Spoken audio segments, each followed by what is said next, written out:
नमस्कार दोस्तों, एक बार फिर से आप सभी का स्वागत है टारगेट टाइम्स के ऑनलाइन प्लेटफॉर्म पे। बच्चों, बुद्धि के दो पार्ट अब तक आप देख चुके होंगे। पहले पार्ट में बुद्धि का सामान्य परिचय दिया गया, बुद्धि क्या होती है, किस चीज की योग्यता है, प्रकार क्या है, प्रभावित करने वाले कारक क्या हैं, विशेषताएं क्या है, ये बता दिया गया। दूसरे पार्ट में बुद्धि में जितने भी बुद्धि के परीक्षण हैं 1905 से लेकर 1963 तक, यानी सीएम भाटिया तक, चंद्रमोहन भाटिया तक जितने भी परीक्षण हुए, चाहे वो वेसलर का सिस्टम हो या पोर्टियस की बुलबुलैया परीक्षण हो, अलेक्जेंडर का पास अलाउंग टेस्ट हो, स्मृति परीक्षण हो, सारे परीक्षण करा दिए गए। आज के टॉपिक में हम लोग बात करेंगे, बुद्धि का तीसरा पार्ट है हमारा, ये बुद्धि का तीसरा पार्ट है और आज हम लोग बात करेंगे बुद्धि के सभी सिद्धांतों की। अधिकतर सिद्धांत जो भी महत्वपूर्ण है, इंपॉर्टेंट है, वो आपके लिए लेके आएंगे। तो सबसे पहला जो सिद्धांत है वो है एक कारक सिद्धांत। बुद्धि का एक कारक सिद्धांत। एक कारक सिद्धांत जो है ये बिने ने दिया है और इसका समर्थन किया था स्टर्न और टर्मन ने। एक कारक सिद्धांत में क्या कहा, देखिए, एक कारक सिद्धांत को ही निरंकुशता का सिद्धांत भी बोलते हैं। निरंकुशता का सिद्धांत। इस सिद्धांत में कहा कि बुद्धि एक तरह का कारक है, बुद्धि में एक कारक है और ये जो एक कारक है ये सभी व्यक्तियों की बुद्धि में पाया जाता है, अर्थात हर व्यक्ति की बुद्धि एक जैसी होनी चाहिए। लेकिन बाद में अनेक प्रयोगों से यह सिद्ध हो गया कि हर व्यक्ति में एक जैसी बुद्धि नहीं होती है। चूंकि एक जैसी बुद्धि नहीं होती है, इसलिए ये एक कारक सिद्धांत जो है बाद में इसे अमान्य घोषित कर दिया गया, अमान्य, इसे नहीं माना गया। लेकिन चूंकि शुरुआत यहीं से हो रही है, ये एक तरह का ऐतिहासिक महत्व का है, ऐतिहासिक महत्व, इसका हिस्टोरिकल महत्व है, क्योंकि इसी सिद्धांत के बाद से अन्य मनोवैज्ञानिक बुद्धि का जो सिद्धांत है उसकी ओर आकर्षित हुए। अमान्य है, वर्तमान में ये मान्य नहीं है, लेकिन इसका ऐतिहासिक महत्व है, इसीलिए हमें याद रखना है। एक कारक सिद्धांत बिने का सिद्धांत है, इसे स्टर्न और टर्मन ने जो है उसका समर्थन किया था। ये एक कारक सिद्धांत है। इसी तरह पहला सिद्धांत होता है। अब हम लोग बात कर लेंगे दूसरे सिद्धांत की। दूसरा सिद्धांत है हमारा द्विकारक सिद्धांत। द्विकारक सिद्धांत, टू फैक्टर थ्योरी इसी को बोलते हैं। ये हमारा दिया है स्पीयरमैन ने 1904 में इसे दिया गया था स्पीयरमैन द्वारा। और इन्होंने दो बातें बताई, किसी भी बुद्धि में एक विशिष्ट कारक कारक को इन्होंने कहा स्पेसिफिक फैक्टर, और एक होगा सामान्य कारक जिसे इन्होंने जी फैक्टर कहा, यानी जनरल। इन्होंने कहा किसी व्यक्ति की बुद्धि इस तरह से होती है, एक एस होगा और एक जी होगा।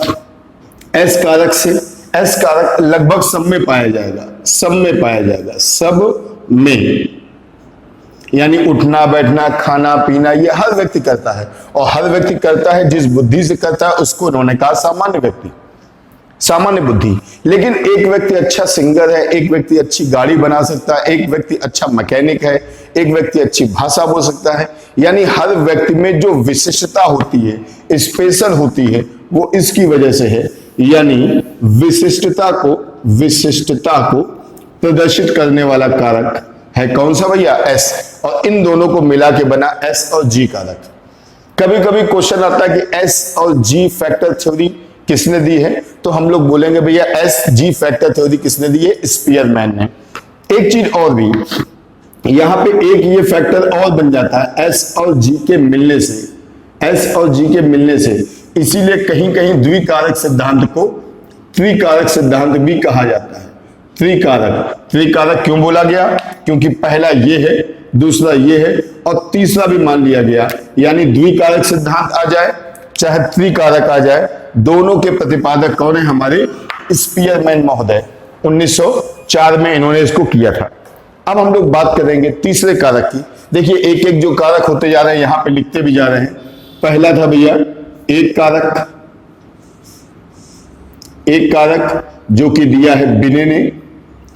हम लोग दूसरे में आए द्विकारक या त्रिकारक, ये दिया है स्पीयरमैन ने, स्पीयरमैन ने।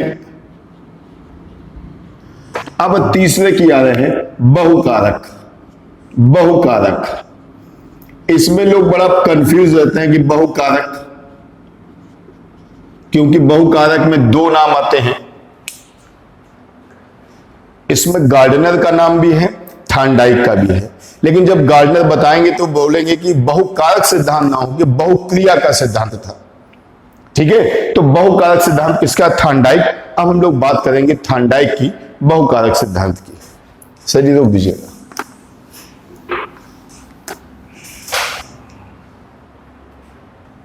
तो बात कर रहे हैं हम लोग बहुकारक की। बहुकारक सिद्धांत दिया, बहुकारक सिद्धांत दिया हमारे थार्नडाइक महोदय ने। आप जानते हैं थार्नडाइक वो जो शिक्षा मनोविज्ञान के पिता है। और थार्नडाइक महोदय के अनुसार बुद्धि के 3 प्रकार होते हैं। एक अमूर्त बुद्धि, एक मूर्त बुद्धि और एक सामाजिक बुद्धि। 3 तरह की बुद्धि की इन्होंने बात की थी। याद रखिएगा, जो मूर्त शब्द है इन्होंने दिया नहीं था, इन्होंने इस बुद्धि को यांत्रिक बुद्धि कहा था। यांत्रिक बुद्धि कहा था, यांत्रिक बुद्धि कहा था। ये जो बहुकारक सिद्धांत है इसके बहुत सारे नाम हैं। इसको हम लोग कहीं कहीं बालू का सिद्धांत भी बोलते हैं। बालू का सिद्धांत या रेत का सिद्धांत या अणु का सिद्धांत या परमाणु का सिद्धांत। ऐसा क्यों कहते हैं? देखिए समझिएगा, जैसे रेत की ढेरी में क्या होता है, अगर अलग अलग रेत के कण डाल दिए जाएं तो उनका कोई उपयोग नहीं होगा, लेकिन अगर उन्हीं रेत के कणों को या बालू के कणों को एक साथ एक जगह इकट्ठा कर दे तो उनका स्वरूप बन जाएगा, उनका आकार बन जाएगा और साथ में उनकी कोई ना कोई उपयोगिता भी बन जाएगी। तो अगर हम बहुत सारे रेत या बालू के कणों को एक साथ इकट्ठा कर दे तो उनका कोई ना कोई स्वरूप बन जाएगा। जिस तरह से परमाणु या अणु होते हैं, जब कई सारे अणु या परमाणु मिलते हैं तो किसी तत्व का निर्माण करते हैं, इसी तरह जब बहुत सारे रेत या बालू के कण मिल जाते हैं तो एक स्वरूप का निर्माण करते हैं। इसी तरह बुद्धि के बहुत सारे घटक मिल जाते हैं तो एक स्वरूप बन जाता है। इसीलिए इस बुद्धि को हम लोग बालू का या रेत का सिद्धांत या बालू के ढेर का सिद्धांत या रेत के ढेर का सिद्धांत या अणु का सिद्धांत या परमाणु का सिद्धांत भी बोलते हैं। थार्नडाइक में ये जो बुद्धि है इनके विषय में पार्ट 2 में हमने बहुत अच्छे से बताया था कि ये जो क्रिएटिव लोग होते हैं, जैसे डायरेक्टर हैं, एक्टर हैं, है ना, या लेखक हैं, संगीतकार हैं, कोरियोग्राफर हैं, उनमें ये बुद्धि पाई जाएगी। ये हमने कहा था ये बुद्धि कारीगर में, अभियंता, इंजीनियर, डॉक्टर, इन सब में पाई जाएगी। और ये राजनेता, लोक सेवक, समाज सेवक, ऐसे लोगों में ये बुद्धि पाई जाती है। इनके विषय में काफी चर्चा हम पहले कर चुके हैं, इसीलिए ज्यादा इसमें नहीं बता रहे हैं। 3 सिद्धांत हो गए, अब हम चौथे सिद्धांत की बात करेंगे। ये जो हमारा चौथा सिद्धांत है इसका नाम है समूह कारक सिद्धांत, ग्रुप फैक्टर थ्योरी। समूह कारक सिद्धांत, समूह कारक सिद्धांत। और ये समूह कारक सिद्धांत जो है ये हमारा थर्स्टन का दिया हुआ है। देखिए थर्स्टन का मानना क्या था? थर्स्टन का मानना यह था कि बुद्धि ना तो स्पेसिफिक है जैसा कि माना था स्पीयरमैन ने, ना ही जनरल है, यानी एस और जी की थ्योरी इन्होंने नकार दी। एस और जी की थ्योरी इन्होंने नकार दी। इन्होंने कहा था विभिन्न तरह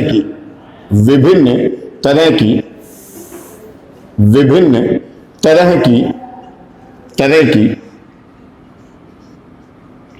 मौलिक, या हम कह सकते हैं आधारभूत योग्यताओं का समूह है। योग्यताओं का समूह है। जो बुद्धि है वो विभिन्न तरह की बेसिक आधारभूत जो योग्यताएं हैं उसका समूह है। और थर्स्टन ने कुल मिला के 7 विशेषताएं बुद्धि की बताई, एक एक करके उसे बता रहे हैं। नंबर 1 है शाब्दिक। ऐसी बुद्धि जो शब्दों का इस्तेमाल करना, वाक्यों का इस्तेमाल करना, व्याकरण को सही से समझने का काम करती है।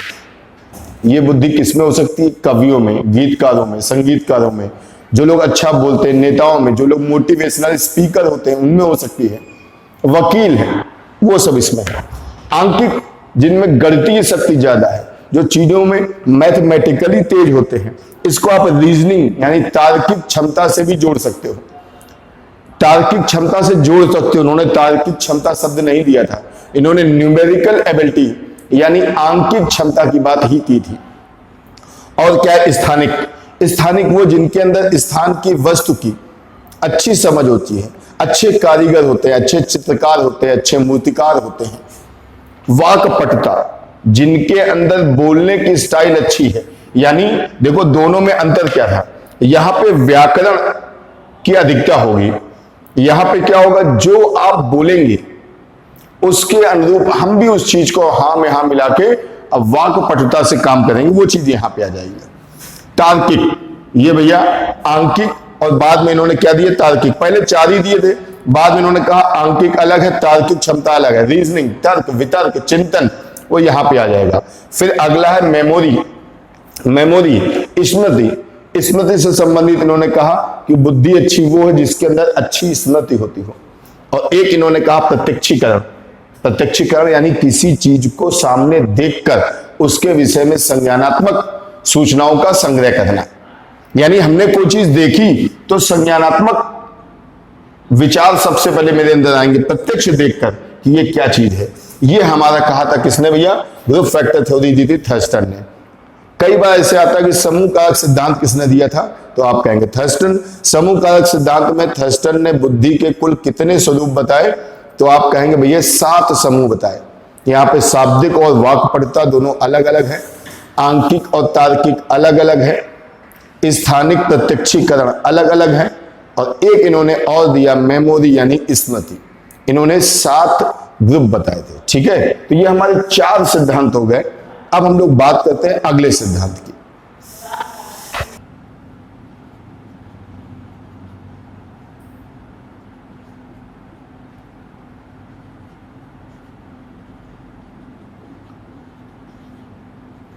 देखिए, बुद्धि का त्रिआयामी सिद्धांत या त्रिविमीय सिद्धांत, ये 3D थ्योरी जो है ये हमारी है जेपी गिलफोर्ड की, जो इन्होंने दी थी 1967 में। थोड़ा समझिएगा, ये त्रिआयामी लिखा है, त्रिआयामी समझिएगा। जब हमसे त्रिआयामी कह दे, त्रिआयामी, आयाम का मतलब विमा होता है, या त्रिविमीय, या इंग्लिश में बोलते 3 डायमेंशनल थ्योरी, तो हम लोग नाम लेंगे गिलफोर्ड का। और जब हमसे त्रितंत्र का सिद्धांत, त्रितंत्र का सिद्धांत इसकी बात कर लें तो ये अलग है। 1985 में ये अलग है, इनका नाम है स्टर्नबर्ग। ये भी अभी आगे बताया जाएगा। स्टर्नबर्ग बड़ा फेवरेट क्वेश्चन है सीटेट के लिए। सीटेट में स्टर्नबर्ग के क्वेश्चन बहुत सारे आते हैं। ठीक है, स्टर्नबर्ग के बहुत सारे क्वेश्चन आते हैं, लेकिन हम लोग बात कर रहे हैं त्रिआयामी सिद्धांत की, 3D थ्योरी की, 3 डायमेंशनल थ्योरी की, जो कि दी जेपी गिलफोर्ड ने। जेपी गिलफोर्ड ने अपने सिद्धांत में ये जो थी 3D थ्योरी, इसमें उन्होंने 3 बातें बताई। एक बताई विषय वस्तु यानी कंटेंट, एक बताई संक्रिया यानी ऑपरेशन, और एक बताया प्रोडक्ट। इसी का एक फिगर मैंने यहां बना रखा है, बनाया बड़ी कठिनता से बना है, आप भी देख सकते हैं भाई बनाने इतना अच्छा पाए। तो समझिएगा, ये जो 4 लिखी है ये क्या है? हमारी विषय वस्तु। ये क्या है? विषय वस्तु हमारी है। जैसे पहला क्या है? हालांकि एक चीज समझिएगा, मैंने इन दोनों में क्रम गलत लिखा है। और गलत क्यों लिखा है वो आप अभी थोड़ी देर बाद समझ जाओगे। हमने जगह के हिसाब से कुछ चेंजमेंट कर दिया है। तो जैसे पहला क्या है यहां पे, पहला है व्यवहारिक, व्यवहारिक। दूसरा क्या है, दूसरा है शाब्दिक, शाब्दिक। तीसरा क्या है, तीसरा है सांकेतिक, सांकेतिक। और चौथा क्या है हमारा, आकृतिक, आकृतिक। बाद में इन्होंने आकृतिक में संशोधन कर दिया और आकृति के दो पार्ट कर दिए। एक कर दिया दृश्य, दृश्य यानी विजुअल। एक कर दिया श्रव्य, श्रव्य यानी सुनना, श्रवण, श्रवण यानी अगर देखा जाए तो अब 1 2 3 और ये चौथे के दो पार्ट कर दिए तो 1 2 3 4 5 इन्होंने कर दिए। यानी प्रारंभ में मूल रूप से इनका जो सिद्धांत है, मूल रूप से इनका जो सिद्धांत है, मूल रूप से उसमें विषय वस्तु यानी कंटेंट, संक्रिया यानी ऑपरेशन और उत्पाद यानी प्रोडक्ट। यानी यहां पे थे भैया कितने, 4, ये है कितने 5, उत्पाद कितने 1 2 3 4 5 6, वो कितने 6। यानी इन्होंने इसको ऐसे मल्टीप्लाई किया, 4 पंजे 20 और 20 छक्का 120। बाद में इसमें इन्होंने संशोधन किया, संशोधन कर दिया और इसे 4 की जगह बोल दिया 5। 4 की जगह 5 कैसे हो गया, आकृतिक में श्रव्य और श्रवण हो गया। देखिए इसीलिए हमने आकृति को नीचे लिखा है, जबकि हर किताब में आकृतिक यहां लिखा है। मैंने यहां क्यों लिखा, क्योंकि मुझे जगह चाहिए थी। तो दृश्य और श्रव्य यानी ऑडियो, सॉरी वीडियो और ऑडियो। यहां पे सुनने वाली चीज है, दृश्य वाली देखने वाली चीज है विजुअल, और ये सुनने वाली है ऑडियल। ठीक, तो ये 1 2 3 और ये हो गए 4 5, तो 5 हो गए, तो मैंने इसको 5 लिख दिया है। बाकी संक्रिया में कुछ नहीं किया, उत्पाद में कुछ नहीं किया। 55 25 छक्का 150, क्या किया 150। फिर इन्होंने संशोधन किया, पुनः संशोधन किया, और जो पुनः संशोधन किया, पुनः संशोधन, उसमें इसमें कुछ नहीं किया, इसमें कुछ नहीं किया, लेकिन स्मृति के 2 पार्ट में विभाजित कर दिया। स्मृति, अब यहां जगह नहीं इसीलिए मैंने इसको नीचे लिखा है। स्मृति के 2 पार्ट कर दिए, एक धारण कर दिया, स्मृति को धारण करना, और एक स्मृति का लेखन करना। सुन लीजिएगा, हो सकता साफ दिखाई नहीं दे। स्मृति और धारण में स्मृति का पार्ट कर दिया, एक धारण एक लेखन। यानी अब हो गया 1 2 3 4 और ये हो गए 5 6, यानी यहां पे कितने हो गए 6। तो 5 छक्का 3 छक्का 18 180। तो ये थोड़ा सा याद रखने वाला है, कभी आ जाए। ये अलग से इस तरह के क्वेश्चन बहुत आते हैं कि गिलफोर्ड के जो ये 3D थ्योरी है, इसमें कुल कितने सेल, कितनी कोशिकाएं होती, कितने बॉक्स होते हैं, 120। प्रथम संशोधन में क्या हुआ 150, वर्तमान में क्या है 180। केवल ये पूछ दे कि कितने हैं, तो भैया वर्तमान में तो 180 है। कहते मूल रूप से कितने थे 120। और हो सकता है इतनी टेंशन की बात ही ना हो, इनमें से कोई केवल एक ऑप्शन दिया हो। अब अगर एक ऑप्शन दिया है तो सीधी सी बात है, आपको सोचना ही नहीं है पहले वाला कि पहले संशोधन की पुनः संशोधन, जो भी दिया उसको निकाल लीजिए। ठीक है, अब बात करते हैं, देखिए ये 5 हैं, इसमें पहला मान लीजिए आ जाएगा संज्ञान, दूसरा आ गया हमारा मूल्यांकन, मूल्यांकन, तीसरा आ गया हमारा चिंतन, अपसारी चिंतन, अपसारी चिंतन, चौथा आ गया अभिसारी चिंतन, अभिसारी चिंतन, और 5वां हमारा आ गया स्मृति। और स्मृति के मैंने आपसे कहा 2 पार्ट हो गए, स्मृति का धारण करना, स्मृति को लिखना।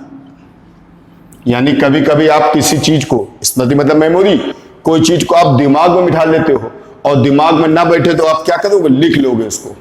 और ये हमारे प्रोडक्ट हैं, इनमें तो कोई टेंशन नहीं, इनमें कोई चेंज नहीं हुआ। ये है इकाई, वर्ग, संबंध, रिलेशन, सिस्टम, प्रणाली, सिस्टम या फिर प्रणाली, सिस्टम। फिर है भैया रूपांतरण, और फिर है हमारा अनुप्रयोग, एवोल्यूशन, अनुप्रयोग। मतलब क्या होता है समझिएगा, ये हमारा विषय वस्तु है, ये हमारा क्या भैया विषय वस्तु नंबर 1 वाला। ये क्या है संक्रिया, ये नंबर 2 वाला है, और ये क्या है उत्पाद, यानी ये क्या है नंबर 3 वाला। मतलब क्या है, मतलब क्या है, हम लोग करते कैसे हैं। जैसे हमने बोला who is the first prime minister of India, Bharat का पहला प्रधानमंत्री कौन है, ये हमने आपसे बोला। तो जैसे बोला इसका मतलब आपने क्या किया, सुना, यानी यहां से चला। अब आप सोचोगे क्या, संज्ञान आपको मालूम है भारत के पहले प्रधानमंत्री कौन थे, यहां अब सारी चिंतन करने की आवश्यकता ही नहीं कोई, आपको तो मालूम है। तो आप मेरी बात सुनने के बाद जो आप रिएक्ट करोगे वो ये है, और उसके बाद एक आंसर दोगे आप, वो दोगे कि इकाई के रूप में क्या, पंडित जवाहरलाल नेहरू। तो ये वो है जिससे आप चीजों को देखते हो। जैसे हमने आपको संकेत किया, हमने ऐसे किया, ऐसे कि भाई, तो इसका मतलब देखिएगा संकेत आते ही तुम्हारे दिमाग में क्या आएगा, संज्ञान आएगा। ये हमें रुकने के लिए बोल रहे हैं, या ठहरने के लिए बोल रहे हैं, या किसी चीज के लिए मना कर रहे हैं। तो ये जो दिमाग तुम लगाओगे यहां से आएगा। उसके बाद तुम क्या करोगे, तुम भैया अनुप्रयोग करोगे, अनुप्रयोग कर सकते हो, या रिलेशन बनाओगे। अब आपने अनुप्रयोग किया, अप्लाइड किया, क्या रुक गए कि सर ने मना किया है। तो जब हम आपसे किसी तरह से व्यवहारिक बात करेंगे, कोई शाब्दिक बात करेंगे, संकेत में कुछ बोलेंगे, सुनने और बोलने वाली बातें बोलेंगे, तो ये सारी चीजें यहां से, ये हम ऑर्डर दे रहे हैं। यहां से आप बुद्धि का इस्तेमाल करोगे, संज्ञान लगाओगे, उसमें मूल्यांकन करोगे, चिंतन करोगे, या मेमोरी में बिठा लोगे। उसके बाद आप आंसर दोगे, तो आंसर यहां से दोगे। तो यानी जब आपके सामने कोई समस्या आती है तो वो यहां आती है, समस्या का सॉल्यूशन यहां हो रहा है, और सॉल्यूशन जब बाहर निकल के आता है तो वो यहां होता है। तो ये जेपी गिलफोर्ड की पूरी थ्योरी है। ये विषय वस्तु संक्रिया उत्पाद 1967 में मूल रूप से 4 × 5 × 6 यानी 120 कोशिकाएं होती थी। बाद में 4 की जगह 5 कर दिया गया। आकृतिक में दृश्य और श्रव्य, ऑडियो और विजुअल चीजें बढ़ा दी गई, तो 4 की जगह 5 हो गई। और बाद में संक्रिया में भी इन्होंने 5 की जगह 6 कर दिया, स्मृति में 2 चीजें कर दी। तो क्वेश्चन ये कई तरीकों से आता है। एक तो क्वेश्चन क्या होता है, इसको छोड़कर इससे पूछ देता है। 2 बार यूपी टेट में डायरेक्ट पूछा गया है कि गिलफोर्ड के सिद्धांत से संबंधित कौन नहीं है, और इसमें से ले लिया क्या, संज्ञान, मूल्यांकन, स्मृति, चिंतन। अभी तो चारों हैं, लेकिन इनमें से 3 लेके एक इधर से दे देगा, संज्ञान, मूल्यांकन, चिंतन, शाब्दिक। अब शाब्दिक तो है लेकिन संक्रिया का नहीं है। और अगर केवल गिलफोर्ड का सिद्धांत देगा तो इनमें से 3 के अलावा चौथी कोई और चीज दे देगा। जैसे कह देगा संज्ञान, मूल्यांकन, अपसादी चिंतन, और कह देगा क्रियात्मक क्रियाएं, क्रियात्मक क्रियाएं या भावात्मक क्रियाएं। तो भैया भावात्मक क्रियाएं तो यहां कहीं है नहीं। तो आपसे कौन चीज अलग है ये पूछ सकता है, ये पूछ सकता है 3D थ्योरी किसने दी, 3D या त्रिविमीय डायमेंशनल, 3D मतलब 3 डायमेंशनल, डायमेंशनल को हिंदी विमा बोलते हैं, त्रिविमीय या त्रिआयामी सिद्धांत तो भैया गिलफोर्ड है। कितने पार्ट थे, 3 से स्पष्ट है आपका। 3D क्यों है, आप जानते हो ये फिगर एक तरह का क्यूब है, क्यूब 3D होता है, क्यूब हो गया, सिलेंडर हो गया, कोन हो गया, है ना, ये सब 3 डायमेंशनल फिगर होते हैं। जैसे आपने पढ़ा होगा आयत, वर्ग, ये 2D वाले हो गए, है ना, तो ये 3D वाला है। तो इस तरह से भाई इसको देखा जाएगा। ठीक है भाई, आगे बढ़ते हैं। हम लोगों का गिलफोर्ड का सिद्धांत हो गया, अब हम लोग अगले सिद्धांत की ओर बढ़ते हैं। चलिए, छठा सिद्धांत आ गया तरल ठोस बुद्धि का सिद्धांत। इसी को तरल मोज़ेक मॉडल बोलते हैं, इसी को कैटल हॉर्न का सिद्धांत बोलते हैं। कैटल हॉर्न का सिद्धांत इसलिए क्योंकि इसके प्रतिपादक आरबी कैटल हैं, ये लिखना भूल गए भाई। 1941 में इन्होंने इसका प्रतिपादन किया था। इन्होंने कहा कि बुद्धि एक तरह का फ्लूइड इंटेलिजेंस है, फ्लूइड इंटेलिजेंस यानी तरल बुद्धि, तरल बुद्धि, बुद्धि ये एक तरह का जेनेटिक मटेरियल है। जेनेटिक मतलब हम कह सकते हैं जेनेटिक हिंदी में जेनेटिक को क्या बोलेंगे, जेनेटिक लिखिए थे, अभी याद नहीं आ रहा हमको। ये एक तरह का जेनेटिक मैटर है और इस मैटर के माध्यम से हम तर्क करके सीखते हैं। ये इन्वायरमेंटल है, ये हमारा वातावरण से प्रभावित है।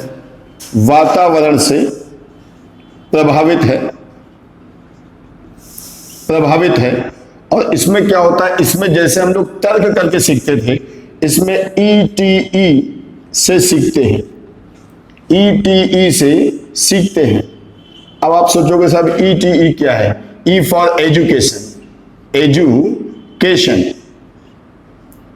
T फॉर है ट्रेनिंग यानी प्रशिक्षण, और E यहां पे है एक्सपीरियंस,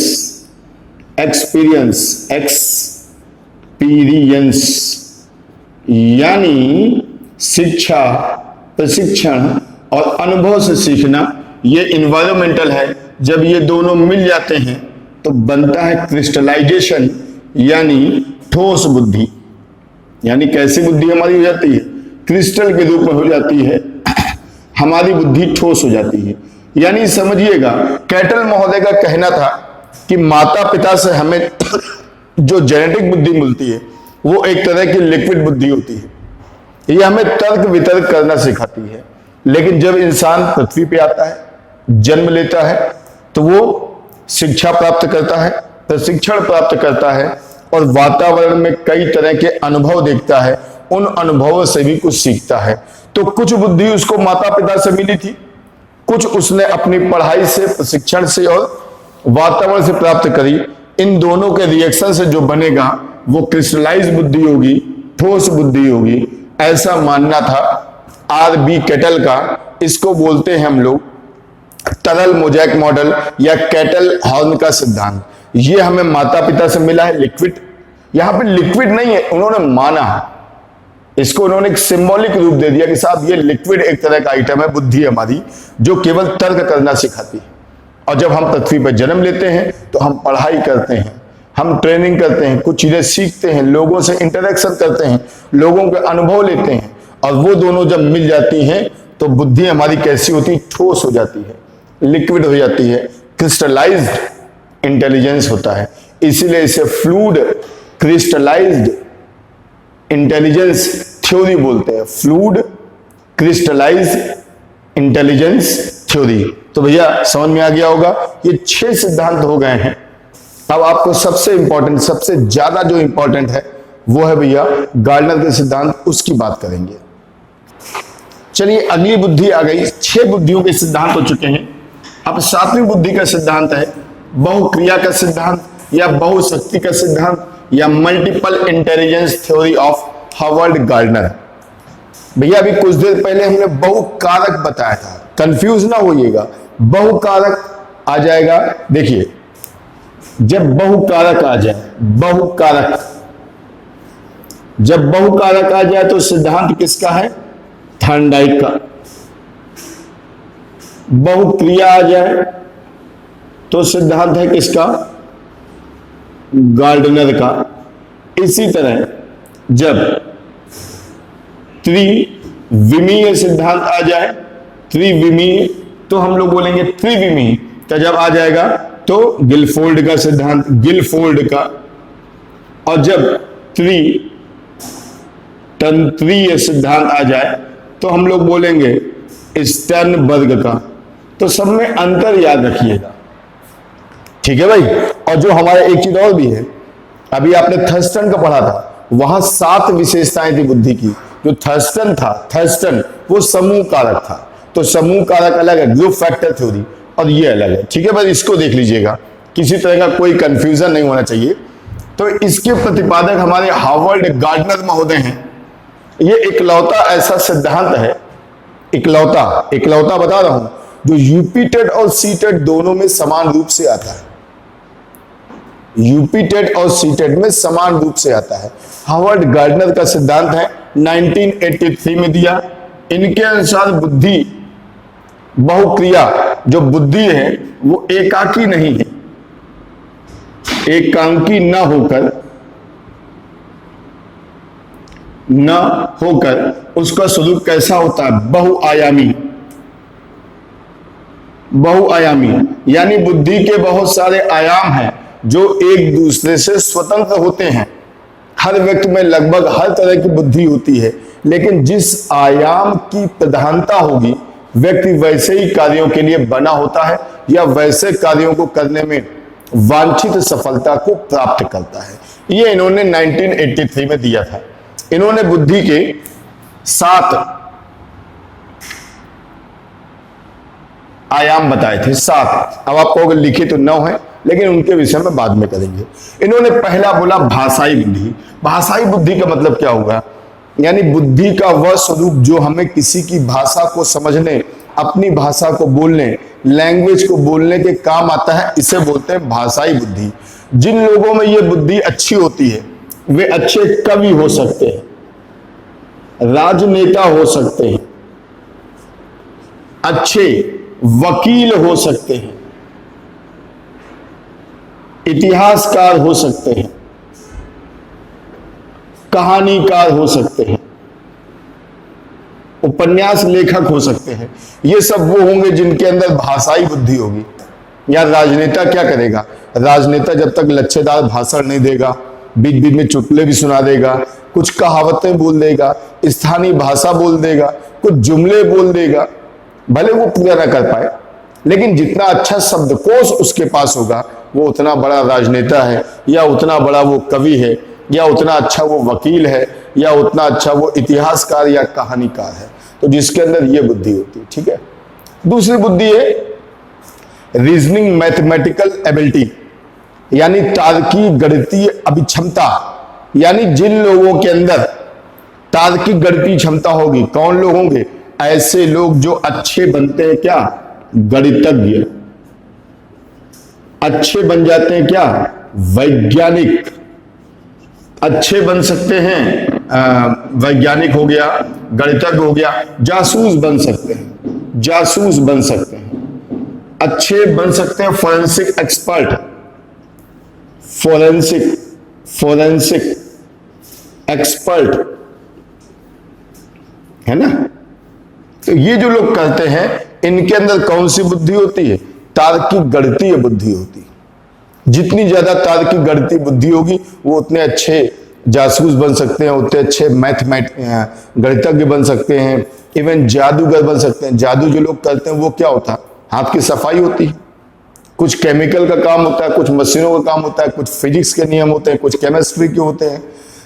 तो ऐसे लोग जो अच्छे जादूगर हैं, अच्छे कलाकार हैं, अच्छे गणितज्ञ वैज्ञानिक हैं, जासूस हैं, किसी तरह के फोरेंसिक एक्सपर्ट हैं, वो सब इसी में आएंगे।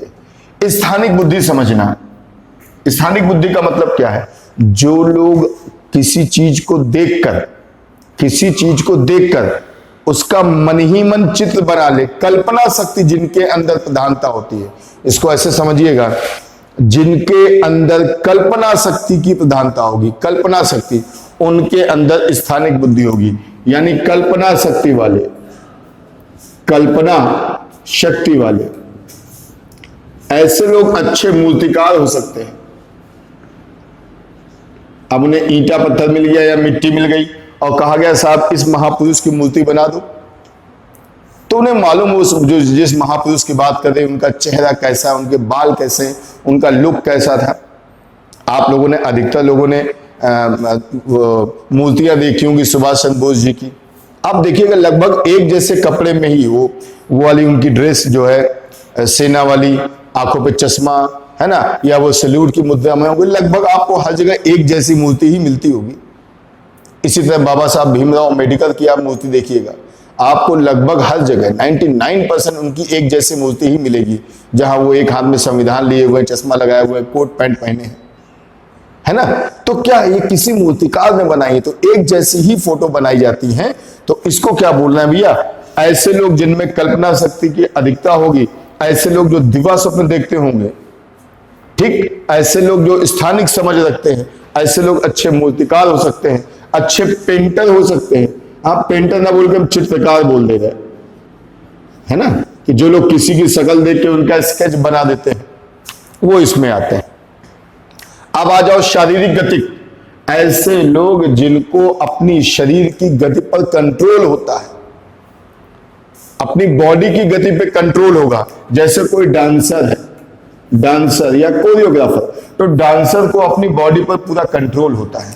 किसी तरह का खिलाड़ी है, अब अगर हम में से आप में से कोई से कह दिया जाए 15 मिनट तक दौड़ते रहो तो नहीं दौड़ पाएंगे, लेकिन खिलाड़ी देखिए फुटबॉल के मैदान में लगातार दौड़ते रहते हैं, उनको अपनी बॉडी पे कंट्रोल होता है। ऐसा भी नहीं कि दौड़ते दौड़ते वो कहीं स्टेडियम के बाहर निकल जाए, ऐसा नहीं, वो उतने में ही रहते हैं।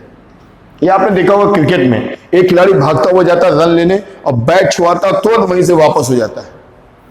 ऐसा भी तो सकता है भागते भागते जाओ, भागते भागते आगे निकल जाए, लेकिन उन्हें इतना कंट्रोल होता है कि भागते भागते कहां रुकना है, कहां बैट रखना है, कहां टर्न करना है, वापस आना है। यानी ऐसे लोग अच्छे डांसर हो सकते हैं, खिलाड़ी हो सकते हैं, एथलीट हो सकते हैं, अच्छे जिम्नास्टिक वाले हो सकते हैं। अलग जिम्नास्टिक, एथलीट, खिलाड़ी लगभग एक ही जैसे हैं। म्यूजिकल बुद्धि, इसमें तो ज्यादा बताना नहीं भैया। जिन लोगों को अच्छी म्यूजिक की समझ होती है, जो लोग अच्छे गीतकार, संगीतकार, गायक होते हैं, इसमें तो सिंपल है। गीतकार हो गए, संगीतकार हो गए, गायक हो गए, है ना, जो किसी तरह का म्यूजिक सिस्टम बजा लेते हो, ढोलक, तबला या सारंगी या शहनाई या बांसुरी या बैंजो या कांगो या जो भी सितार, गिटार, कई सारे हैं जो लोग बजा लेते हैं, उनके अंदर म्यूजिकल बुद्धि होती है। अब ये आता है अंतः व्यक्तिगत। इसको हम लोग एक नाम और देते हैं, व्यक्तिगत अन्य, सॉरी व्यक्तिगत आत्मा। थोड़ा समझिएगा, अंतः और यहां लिखा है इंट्रा, यहां लिखा है व्यक्तिगत आत्मा, इन चीजों पर ध्यान दीजिएगा। ऐसे लोग जो अपने आप की समझ रखते हैं, अपने आप की समझ रखना, कोई साधु है, सन्यासी है, कोई वैज्ञानिक है, उसे अपने आप की समझ है कि हम क्या है, मेरा नाम क्या है, मेरी क्षमता क्या है। अब जैसे हमसे कोई कहे कि साहब आप जो हम आपको पढ़ा रहे हैं, हम अपनी पर्सनल बात कर रहे हैं, कोई हमसे कहे कि साहब आप आगे बढ़कर आगे आने वाले विषय में, समय में आप क्या बनना चाहते हो, हम क्या बोलेंगे? अच्छे टीचर बनना चाहते हैं, पीसीएस में जाना चाहते हैं, ब्लॉक एजुकेशन ऑफिसर बनना चाहते हैं, लेखपाल बनना चाहते हैं, यही तो बोलेंगे, क्योंकि हमें अपनी समझ है कि हम कौन हैं। लेकिन हम कह देंगे आप भाई क्या बनना चाहते हो, हम कह देंगे साहब हम अमेरिका के राष्ट्रपति बनना चाहते हैं। अब यार ये तो लगभग क्या नामुमकिन है कि हम अमेरिका के राष्ट्रपति कैसे बन जाएंगे? हम इंडिया के राष्ट्रपति बनने लायक नहीं है, क्योंकि उसमें बनने में बहुत सारी प्रक्रियाएं होती हैं। जो राष्ट्रपति या इस पद तक पहुंचते हैं वो बहुत बचपन से, बहुत छोटी उम्र से ही इस क्षेत्र में आ जाते हैं। जो लोग राष्ट्रपति इस समय जो कभी बने हैं, वो आप देखिए उनका 40-40, 50-50 साल का पॉलिटिकल कैरियर रहा है कि कहीं विधानसभा में रहे, कहीं सांसद रहे, कहीं प्रधानमंत्री रहे, कहीं कई बार मंत्री रहे, उसके बाद बने हैं। डायरेक्ट थोड़ी कोई बन जाता है। लेकिन अगर हम कह दें कि हम अमेरिका के राष्ट्रपति बनना चाहते हैं, इसका मतलब मुझे अपनी समझ नहीं है। तो जिन्हें अपनी समझ होती, अपनी, वो लोग, उनके अंदर कौन सी बुद्धि होती है? अंतः व्यक्तिगत या इंट्रापर्सनल या व्यक्तिगत आत्मा। ऐसे व्यक्ति अच्छे, आप कह सकते हो कि समाज सुधारक हो सकते हैं, चिंतक होते हैं, अच्छे चिंतक, चलो ये सही शब्द आ गया, चिंतक। ये लोग अच्छे थिंकर होते हैं। इसी तरह इसी का उल्टा है अंतर व्यक्तिगत। यहां पे इंट्रा था, अब क्या है? इंटर। और ये क्या है? व्यक्तिगत अन्य। अब देखो बात हो गई अन्य की, और पहले आत्म की बात थी, सेल्फ की बात थी। यहां सेल्फ की बात थी, यहां पे क्या? अन्य। जो लोग सामने वाले व्यक्ति को अच्छी तरह समझ सकते हैं। कैसे? कौन लोग होंगे ये? कौन लोग होंगे? ये लोग अच्छे परामर्शदाता होंगे। परामर्शदाता, जो लोग काउंसलर होते हैं, मोटिवेशनल स्पीकर, मोटिवेशनल स्पीकर होते हैं। जो लोग मोटिवेशनल स्पीकर होते हैं, जो लोग किसी को काउंसलिंग करते हैं कि आप ऐसे नहीं करो, ऐसे कर लो, या जो लोग परामर्श देते हैं, वो लोग आ सकते हैं इसमें। मोटिवेशनल स्पीकर आ सकते हैं। जो लोग हाथ देखते हैं, हाथ देखते हैं ना, तो देखो हाथ देखते हैं, अच्छी बात है, कई लोग नॉलेज वाले होते हैं, हाथ देख कर चेहरा देख के बता देते हैं। लेकिन कुछ लोग, आप जानते हो हर फील्ड में कुछ लोग तो चीटर होते ही हैं, तो कुछ ऐसे भी होंगे जिनको कुछ नहीं मालूम होगा, लेकिन वो आपका चेहरा देखकर, अन्य सामने वाले को देख के समझ जाएंगे ये व्यक्ति क्या परेशानी है, तुरंत देख के कहेंगे अच्छा आप मेहनत बहुत करते हो लेकिन पैसा नहीं दुखता है। और जहां आपसे कहा गया आप मेहनत बहुत करते हो पैसा नहीं दुखता, आपने कहा बिल्कुल ठीक कहा। फिर आपसे कहेगा आपके परिवार में कुछ लोग हैं जो आपसे जलते हैं, आपने कहा बिल्कुल ठीक। तुरंत आपकी शक की सुई चली गई चाचा के ऊपर, या अपने मौसेरे भाई के ऊपर, चचेरे भाई के ऊपर, अपने छोटे भाई के ऊपर, या किसी और के ऊपर। तो ऐसे लोग क्या है, हम सबकी बात नहीं कर रहे, जो हाथ देखने वाले हैं, जो चेहरा देखने वाले, एक से एक विद्वान लोग हैं, लेकिन जो चीटर है उनकी बात कर रहे हैं, है ना। तो चीटर की बात कर रहे हैं, तो ये क्या होंगे, व्यक्तिगत अन्य, ये सामने वाले को देखकर उसका मनोविज्ञान समझ लेते हैं। या आपने ये भी देखा होगा पेपर में खूब तरह के ऐड होते हैं, अलग अलग तरह के बाबा लोग अपना ऐड ये देते हैं कि किसी को कोई समस्या हो, समाधान हो, वो नहीं लैंग्वेज होती, किया कराया सौतन और ये वो सब दुनिया के जो लिखते हैं, वसीकरण, मुठीकरण, ये सब जो ये लोग जो करते हैं, जो इसमें जो फ्रॉड है, जो असली में करते हैं मालूम नहीं क्या है, लेकिन जो फ्रॉड है उनके अंदर कौन सी बुद्धि है, व्यक्तिगत अन्य, वो सामने वाले को समझते हैं कि इसको क्या परेशानी हो सकती है। आप में से देखना जितने भी इस तरह के ऐड होंगे उसमें कोई व्यक्ति ये नहीं कहेगा कि नहीं भैया मेहनत करो, समय सुधर जाएगा, सबके लिए अच्छा व्यवहार करो। वो सीधा शॉर्टकट बताएंगे, 24 घंटे में वो व्यक्ति आपके कदमों में गिरा होगा, 24 घंटे में हम ये कर देंगे। ये जो सारी चीजें होती है ये कैसे होते हैं, व्यक्तिगत अन्य। ये आपको मेहनत नहीं कराएंगे, आपको पॉजिटिव चीजें नहीं बताएंगे, बल्कि सामने वाले को बेवकूफ बनाते हैं, सामने वाले का मनोविज्ञान समझ लेते हैं कि ये व्यक्ति किस तरह का है, वैसी उनसे बात होती है। तो परामर्शदाता, हाथ देखने वाले जो चीटर लोग हैं, मोटिवेशनल स्पीकर, ऐसे लोग इसमें आ जाते हैं। अब समझिएगा ये 2 पॉइंट। प्रकृतिवादी, वैसे तो हमारे गार्डनर महोदय ने 1983 में जो सिद्धांत दिया इसमें 7 लक्षण थे, लेकिन बाद में इस लक्षण को जोड़ दिया 1998 में, और एक और उन्होंने जोड़ दिया, क्या भैया, प्रकृतिवादी। मतलब क्या, ऐसे लोग जो प्रकृति से संबंधित हैं, जो प्रकृति से संबंधित हैं, जैसे ये हटा देंगे, जैसे आप समझ लो एक तरह से किसान क्या होते हैं, एक तरह के किसान प्रकृतिवादी तो है, हमेशा प्रकृति में रहते हैं। जो पर्वतारोही है, जो पर्वतारोही है, गोताखोर है, या मौसम विज्ञानी है, कृषि वैज्ञानिक है ना, किसी तरह के मौसम, या फिर वो कृषि विज्ञानी है, ये सारे लोग इसमें आते हैं। जो मौसम विज्ञानी है, जो कृषि विज्ञानी हैं, जो लोग एडवेंचर के शौकीन होते हैं, एडवेंचर गेम्स में शौकीन होते हैं, जो लोग किसान होते हैं, जो पर्वतारोही हैं, पहाड़ पे चढ़ने वाले, जो गोताखोरी करने वाले हैं, ये सब इसी में आते हैं भाई। ठीक है भाई, चलिए आगे देखते हैं। अब बात करते हैं अस्तित्ववादी। ये जोड़ा गया था सन 2000 में। एक चीज और याद रखिएगा, गार्डनर के सिद्धांत में मूल रूप से इन्होंने जो बुद्धि के आयाम बताए वो 7 बताए थे, बाद में 2 और जोड़ दिए गए, है ना। और जोड़ा था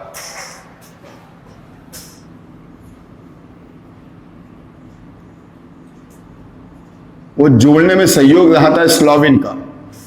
स्लोविन नाम याद रखिएगा, गार्डनर के सिद्धांत में स्लोविन ने अंतिम वाले ये 2 जोड़ने में मदद की। हालांकि मनोवैज्ञानिकों ने इसको नकार दिया। तो क्वेश्चन ये आ जाए कि गार्डनर के सिद्धांत में मूल रूप से बुद्धि के कितने आयाम हैं, तो आप 7 बताओगे, लेकिन मान लो 7 ना लिखा तो आप 9 ही बता दीजिएगा। या ये कहते वर्तमान में कितने हैं, तो भैया 9 है। 1998 में एक जोड़ा गया और सन 2000 में भी एक जोड़ दिया गया। अस्तित्ववादी कौन? अस्तित्ववादी वो जो किसी अन्य परालौकिक ब्रह्म की कल्पना करते हैं, जो लोग ईश्वर की सत्ता में विश्वास रखते हैं, जो लोग पुनर्जन्म में विश्वास रखते हैं, जो लोग मानते हैं कि कहीं स्वर्ग है, कहीं नरक है, कहीं जन्नत है, कहीं दोखज है। तो जो लोग ये मानते हैं वो कैसे? अस्तित्ववादी, जो अपने से परे एक अलग सत्ता के अस्तित्व में विश्वास रखते हैं, जो परालौकिक ब्रह्म, ये जो दिख रहा है ये लौकिक ब्रह्म है, और एक और है कौन, परालौकिक ब्रह्म। तो जो परालौकिक ब्रह्म की कल्पना करते हैं उसे मानते हैं। जो लोग बोलते थे, कई लोग ऐसे होते हैं बोलते हैं ये हमारे पिछले जन्म का फल है, पिछले जन्म का फल है, या तुमने इस जन्म में ये किया तो अगले जन्म में ये हो जाएगा, या मर जाओगे तो तुम्हें ये मिलेगा, मर जाओगे तो नरक में जाओगे, मर जाओगे तो स्वर्ग में जाओगे, स्वर्ग में जाओगे तो वहां ऐसा ऐसा होगा। तो जो किसी भी तरह से परालौकिक ब्रह्म की कल्पना करते हैं, परालौकिक ब्रह्म को मानते हैं, परालौकिक ईश्वरीय सत्ता में विश्वास रखते हैं, वो सब यहां पे आ जाएंगे। हम कह सकते हैं इसमें, अब इसका एग्जाम्पल हम क्या दें, हर व्यक्ति, आम आदमी या जो बहुत ज्यादा कट्टर धार्मिक होते हैं, कट्टर धार्मिक, वो इसी में आते हैं, जो एक किसी परालौकिक ब्रह्म की कल्पना को सच मानते हैं, या ये मान लीजिए कि परालौकिक ब्रह्म को मानते हैं। तो ये हमारा हार्वर्ड गार्डनर का सिद्धांत था, जिसमें मूल रूप से 7 बुद्धि के आयाम थे।